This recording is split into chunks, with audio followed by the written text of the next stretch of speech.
The corridors of Caligula's palace didn't echo with political debates. They echoed with people begging for mercy. Under his rule, Rome's elite discovered a new category of terror. A terror where fathers were pushed to auction away the purity of their own daughters, and husbands were forced to cheer, while their wives were humiliated as if it were some twisted stage show. This wasn't random insanity. It was intentional, a calculated system where cruelty wasn't an exception. It was the daily routine.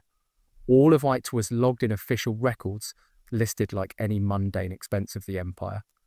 Every horror had a price tag, an entry number on a procedure.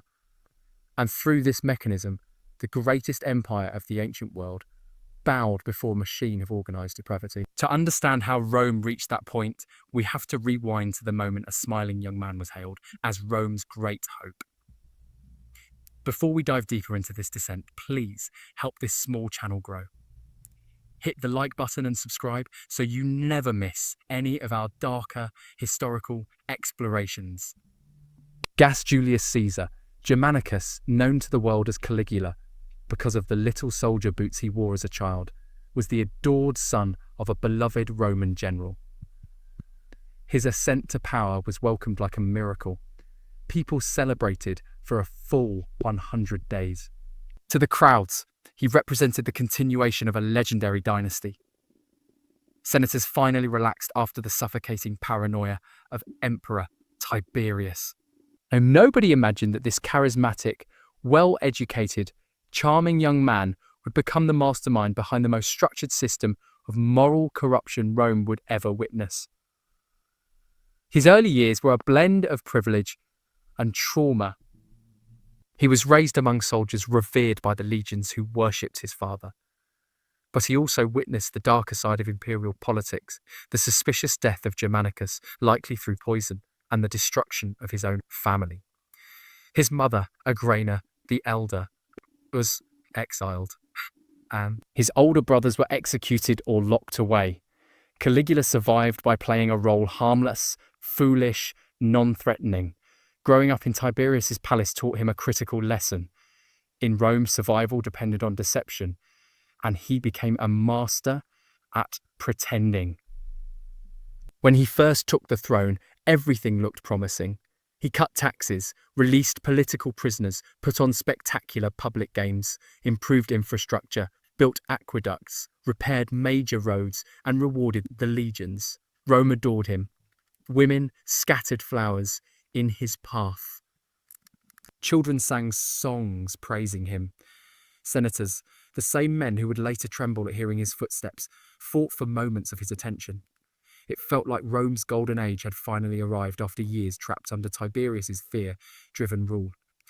The difference was astonishing. Where Tiberius isolated himself on Capri, Caligula walked openly among the people, joined public celebrations, and even shared meals with senators. He appeared approachable, generous, and almost divine in his popularity. The people sincerely believed the gods had finally granted them the ideal ruler. Then everything changed. In the autumn of 37, a mysterious illness struck him down. He spent weeks on the brink of death. Court doctors documented fevers hotter than they thought a human could survive, violent convulsions that required multiple men to hold him still, and delirious episodes where he claimed he was speaking directly with Jupiter himself. Rome was paralyzed with fear. Priests sacrificed endlessly to the gods. Some citizens vowed their own lives if it meant saving the emperor.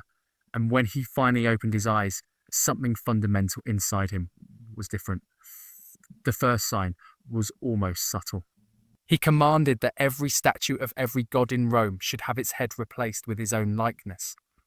After that, the shift became impossible to ignore. People say a person's body reveals the truth long before their words do. And Caligula's body after that illness told a story of something profoundly disturbing. His eyes, which were once lively and warm, turned hollow and predatory, the pupils unnaturally wide. He developed relentless insomnia, wandering the palace through the night, whispering to statues. speaking to the moon and responding to unseen enemies. Servants often found him at dawn, naked in the palace gardens, covered in soil. But what he planted wasn't a future. It was the foundation for his descent into something much darker. It started within his own household, with his sisters Drusilla, Julia Livilla, and Agrena the younger. They were no longer just his family. They became the first victims of what would turn into a state policy. His fixation on Drusilla was the most extreme. He called her his Diana. He treated her as if she were his empress in public events, seating her in places reserved only for imperial wives. When Drusilla died in 38, Caligula spiraled into a frantic rage. He ordered an official mourning period so strict that laughter, bathing, and even family meals were forbidden. Anyone who displayed happiness was executed, but his grief wasn't love. It was the fury of someone who felt his ownership had been stolen by death itself. With Drusilla gone, his attention shifted to his remaining sisters and then to the daughters and wives of Rome's elite. This is where the system truly began. Caligula forced noble women to participate in acts with senators. While he observed from a specially crafted golden throne, taking notes on who seemed eager, who hesitated, and who simply tried to be polite. These notes were later used as political leverage. A senator who behaved enthusiastically toward Julia Livilla suddenly began supporting every imperial order without question. Another who showed reluctance found his young son missing and days later returned to him, harmed forever. Castrated as a warning. The signal was unmistakable. In Caligula's Rome, neutrality didn't exist. Everyone could be turned into either an offender or a victim, often both.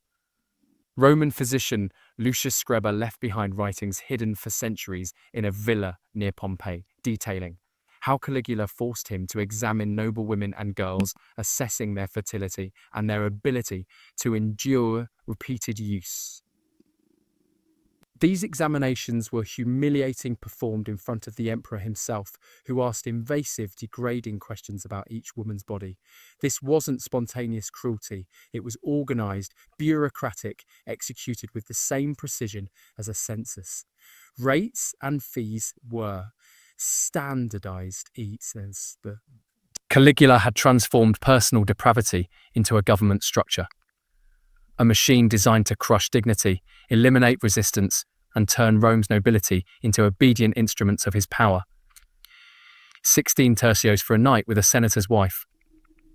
2,000 for his virgin daughter. 5,000 if he wanted both. At once. The payments didn't disappear into private pockets. They were lobbed straight into the imperial treasury, dressed up as voluntary contributions for the good of the state. The palace itself became what Caligula insisted on calling a temple of divine service. And he meant it. Literally. This was no metaphorical rebranding. He refitted rooms, corridors and rituals to function like a sacramental machine. Each chamber had a name and a function. There was the room of Jupiter, a space used for the emperor's ritualized abuses, where he cast himself as a living god and bestowed his favours. There was the chamber of Venus, staged for enforced ceremonies that forced noble matrons into recreations of mythic scenes. There was even a hall associated with Priapus, where acts of humiliation were carried out against those the emperor chose. Caligula commissioned lavish fresco to decorate these spaces. The Travertine halls that had once hosted debates about war and law now echoed to very different sounds. And the men who had built Rome, the senators, were made to walk those same corridors to hear what happened and remain silent. The system was intricate beyond imagination. First in the chain were senators' wives drafted into what the emperor called the imperial cult. The imperial cult. They followed schedules, wore designated uniforms, sheer Syrian silks so fine they were virtually ceremonial, and performed rituals according to strict timetables. Next came daughters. Girls as young as 12 were eased into the regimen under the pretense of divine instruction. But Caligula didn't stop at humiliation. A set of secret memos described what amounted to a program of selective breeding. Women judged most fertile were compelled to bear children destined to be raised as imperial dependents. Children separated from their fathers and trained from infancy to serve court needs. Every conception, every birth, every infant death was noted in the ledgers. Many pregnancies ended in desperate attempts to prevent childbirth, a grim statistic recorded by scribes. Men were also not exempt. Caligula ordered the feminization of the sons of patrician houses, dressing them in diaphanous saffron tunics, painting their faces with white lead and vermilion, teaching them to move and gesture in ways he found pleasing. These boys were paraded at banquets and auctioned for the night. The emperor's involvement was rarely about desire. It was about domination. Each act, each public violation was a deliberate political statement. Nothing is sacred that I cannot defile. No tradition is safe from my touch. No family is immune from collapse.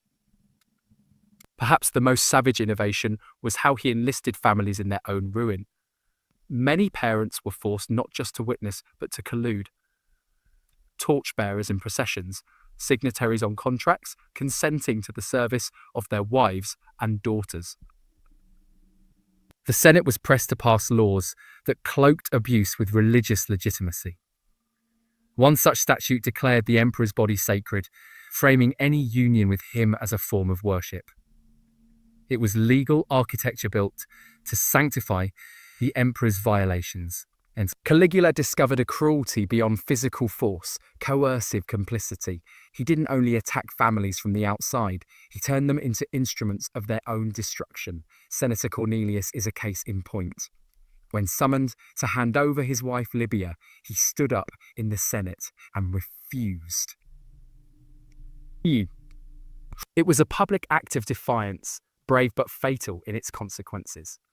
The next morning, Cornelius's 8-year-old son was discovered on the Senate steps, mutilated, alive, and bearing an unmistakable message carved into his flesh. The warning worked. That afternoon, Cornelius delivered Libya to the emperor. Months later, when she conceived by imperial decree, Cornelius was forced to recognize the child as a legitimate heir, abandoning any claims from his other offspring. Humiliation was made law. The Senate voted unanimously that any child of the emperor of whatever origin outranks sons born in lawful marriages. Running this apparatus required an administration that rivaled Rome's civil government. Hidden clerks kept meticulous registers in a sealed archive beneath the Palatine. And each file followed a template. Victim's name, age, social rank, physical description, acts performed, duration, degree of apparent cooperation, resulting pregnancies, fees paid, physicians who examined the women, records of injury or illness, midwives present at forced births, guards who escorted them on set schedules, and accountants who tallied revenues. Yes, the emperor charged for these services, and the proceeds flowed into imperial coffers. Hundreds of people became cogs in this machine. There were prosecutors of propriety, caretakers of ritual clothing, official midwives, the scribes who wrote the lists, guards who enforced the timmets, and accountants who balanced the books. The dispersion of responsibility made it easier for individuals to avoid moral ownership. Nobody stood alone as the monster. Everyone could claim they were merely fulfilling a role. Certain nights were ritualized as spectacles. Full moons were prime time. Caligula staged lunar fertility rites in a converted private amphitheatre, turning it into a staged pagan temple. He arranged matches with carefully selected participants. Gladiators famed for their vigour. Nubian captives brought from the empire's frontiers, even animals on occasion. Creatures like trained bears or Maloyan mastiffs, and once a leopard presented as a royal gift. Husbands sat in the galleries in their senatorial togas, forced to maintain composure while their wives were degraded below. The emperor orchestrated every detail like a ringmaster, deciding pairings, numbers, duration, even body positioning, using a gilded baton topped with phallic symbols to indicate his choices. Scribes documented everything: names, events, timings, and notably performative episodes. What played out was less chaos than a theatre of dominance, an institution where human suffering was converted into pageantry and then commodified. An entire shadow economy grew up around the palace's needs. Vendors sold ointments and eye washes. Clandestine apothecaries supplied abortions. Tutors taught young survivors how to mimic compliance. Doctors' open practices focused on repair and reconstruction. Everyone who touched the system charged a fee. Everyone who touched it profited, and that profit is what made it so durable. Greed lubricated complicity. Vanity, fear, ambition all became incentives to look away, to obey, to participate. The horror was not simply that Caligula could commit atrocities. It was that he engineered a society where atrocity paid. All of Rome became entangled in the crime. Merchants who sold luxurious goods knew exactly where the sudden fortunes of senatorial families came from. Income traced back to payments for silence and participation. Priests offered blessings for unions everyone knew had been forced. Poets penned flowery verses that turned state-sanctioned horrors into mythic glories. The official histories never recorded what the human bodies in the palace lived through, but those bodies told their own stories. Scars formed like a private alphabet of pain. Bellies swelled with pregnancies. Babes so women tried to hide beneath layered garments. Faces stopped smiling. The facial muscles of joy atrophied from years of disuse. There was Valeria, the daughter of a senator, who after months of ongoing abuse fell entirely silent. Doctors confirmed her vocal cords worked. She didn't lack the ability to speak. She had simply lost the language to describe what she endured. Her silence spread through the other victims like a contagion. They would not meet her eyes, because in them they saw a reflection of the fate awaiting them. Caligula's obsessions evolved into ritualized cruelties. He took perverse satisfaction in making mothers watch damage done to their daughters, then reversing roles to force mothers into the very acts inflicted on their children, all while narrating the scene as though reciting poetry. This was not random cruelty. It was a warped doctrine. By destroying motherly love, childhood innocence, and paternal honour, he believed he was unmaking the moral foundations that had held Rome together. In his mind, he was simply updating the old myths. Gods who violated mortals were relics legitimizing his deeds. Zeus disguised himself as beasts. Caligula made the same violence bureaucratic. Attempts to resist were desperate and almost always fatal. Some women stole poison from palace gardens or elsewhere and swallowed it before they could be taken. Others disfigured themselves with knives or by burning their faces, hoping to render themselves useless to the system. But imperial physicians were skilled in restoring life and appearance.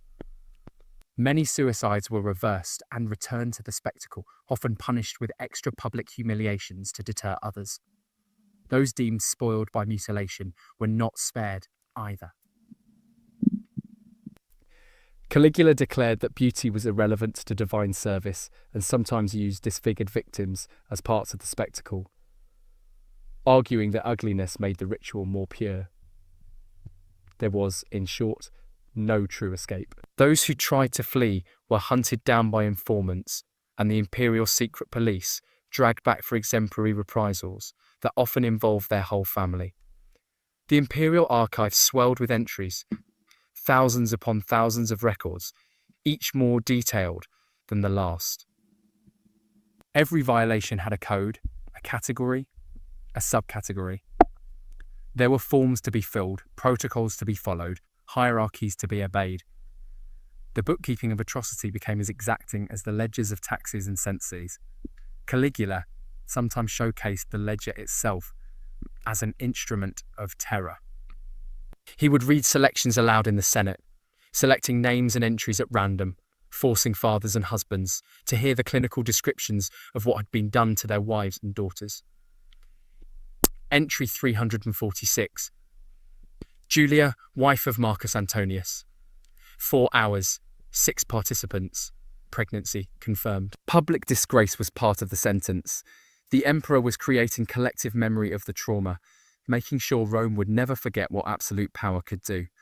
The Taurian Guard, the emperor's elite protectors, were not bystanders.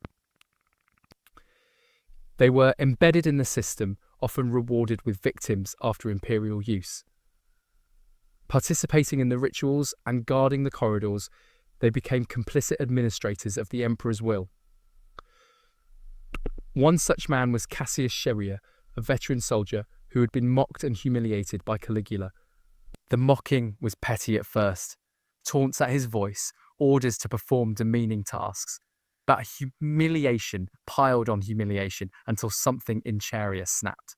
It wasn't an awakening of compassion so much as fury at his own debasement. On the night of January 2441 CA, a final brutal ceremony was staged. One Caligula intended as the apex of his public patience. Wives of senators were pitted against gladiators in an auction-like competition. Numbers called out. Livestock. 20, 30, 40 bodies moved like automatons fatigued into submission. It was the last spectacle. The next day, as Caligula moved through an underground passage toward the theatre, Scheria and a group of Taurian conspirators ambushed him. They stabbed him repeatedly, dozens of wounds, including a deliberate strike to the genitals, a symbolic reversal of the emperor's humiliations. The irony was bitter. The same men who had helped enable the system were the ones who ended the man at its centre. Caligula's wife, Melonia Cisonia, was murdered shortly afterwards. His young daughter, Julia Drusilla, barely more than a child, was also killed. The conspirators intended to wipe out the dynasty entirely. Yet even with the emperor gone, the damage remained. The records, the pregnancies, the scars, the memories, those could not be erased by blades. The new emperor, Claudius, declared a damnatio memoriale. Statues were toppled, inscriptions were chiselled away, coins bearing Caligula's likeness were melted down. Official memory was censored, but paper and people remembered. The children born under the breeding program grew up without knowing their origins. The victims aged with secrets sealed inside them. Fathers who had once held torches in state ceremonies could never look their daughters in the eye again. Caligula's death removed a man, not the system he had engineered. Institutions have long after-yells. The Manual for Institutionalized Cruelty. The registers, the powers, the legal precedents did not vanish with his corpse. It could be rewritten, reissued, adapted. Without protective families, without laws to shield the vulnerable, new generations learned that certain evils survive beyond their architects, passing from one set of administrators to another like a contagious legacy. In the end, the echo of that night was the most damning testament. Men applauded an act of murder with the same hands that had once held torches for the rituals. The empire moved on outwardly, but inwardly the wounds remained. The children marked by the program, the women who carried their secrets to old age, and the men who justified their compliance, all became part of a long, dark inheritance. Caligula had not simply indulged depravity. He had written the instructions for turning atrocity into governance. And manuals once written are never truly gone.